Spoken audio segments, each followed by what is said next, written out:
Ce matin j'ai mis un réveil et bien pour pouvoir un petit peu faire du montage parce que actuellement je suis en train de terminer le montage du jour 8 alors que ce que je suis en train de filmer c'est jour 12, donc là par contre j'ai vraiment pris du retard. Comme toujours en fait je traîne sur les réseaux, donc TikTok pour ce matin, un tout petit peu Instagram et j'ai joué à la Switch. J'avoue que ce sont des choses où à force je montre plus forcément tellement parce que c'est normal dans mon quotidien, enfin je veux dire vraiment genre, sauf quand je suis vraiment en retard, tous les jours je prends au moins 5 minutes pour être un petit peu sur mes réseaux ou justement pour jouer à la Switch ou un truc comme ça quoi. Pareil pour la douche, c'est quelque chose que je montre même plus forcément parce que à partir du moment où je sors de chez moi, ce que je fais de toute façon tous les jours, sûr à 100%, je me pose même pas la question, je prends ma douche. Pareil, je vous montre plus forcément les repas et tout, parce que de manière générale, quand je suis avec mon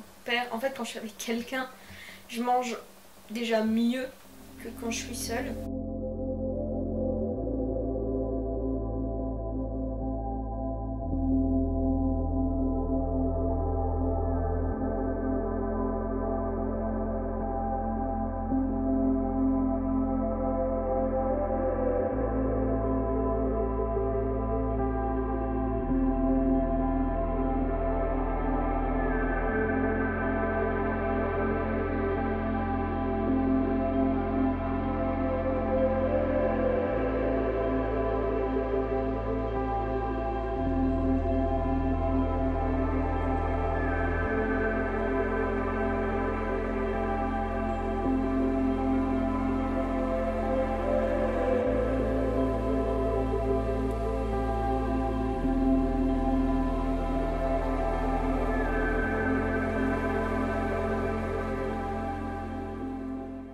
J'ai passé la majeure partie de l'après-midi à écrire et encore une fois, je suis hyper contente de ce que j'ai écrit, de ce que j'ai réécrit. J'ai décidé de me tenir à 2000 mots par chapitre minimum comme objectif à avoir en tête.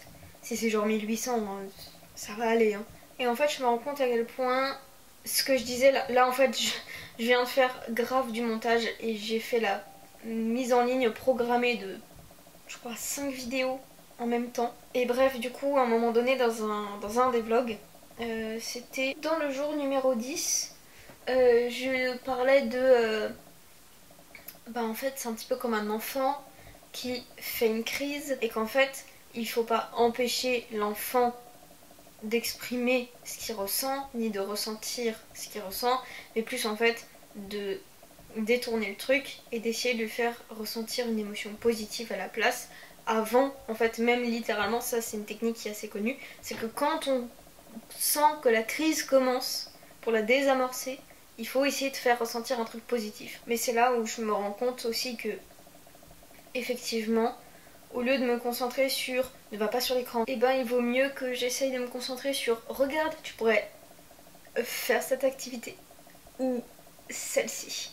Et le présenter comme genre c'est bien mieux que d'aller traîner sur TikTok pour essayer d'exorciser tes sentiments et d'exprimer tes sentiments et je sais plus quelle expression j'avais utilisée, mais de faire sortir tes sentiments alors que c'est littéralement ce dont tu as besoin. C'est ouf ce problème d'émotion, de se faire submerger comme une vague de tsunami, une grosse, très rapide montée d'eau. Là c'est pareil, tu ne vois pas le truc arriver et tout d'un coup ça fait genre splouch et hop là. Toute la plage est engloutie. Et je trouve ça ouf n'empêche de se faire autant submerger par ces émotions.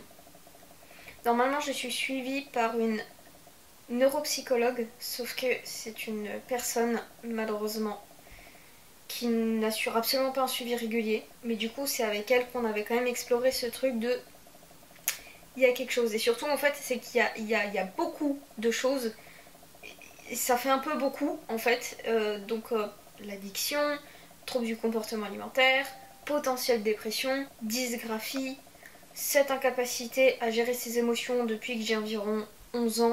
Et en fait, elle m'a dit, bah il y a sans doute un truc au cerveau en fait, où votre cerveau ne fonctionne pas exactement comme il devrait fonctionner.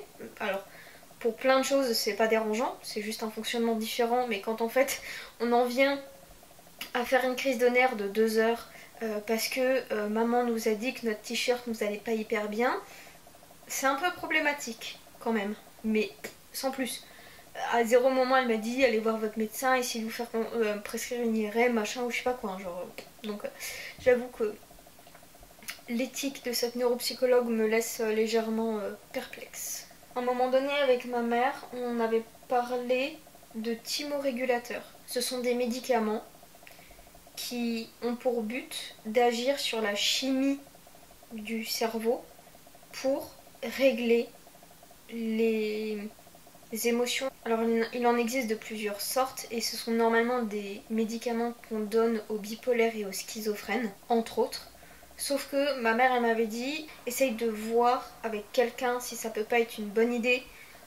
Peut-être pas forcément aux mêmes doses qu'une personne schizophrène, mais à une dose beaucoup plus légère. Juste, elle était en mode genre en fait je t'explique, mon petit cœur de maman se brise quand tu me dis alors en fait j'ai fait une insomnie de 8 heures et j'ai pleuré 3 heures hier soir, mais sinon ça va et toi? Enfin bref, sinon ça n'a rien à voir, mais j'ai pris un coup de soleil.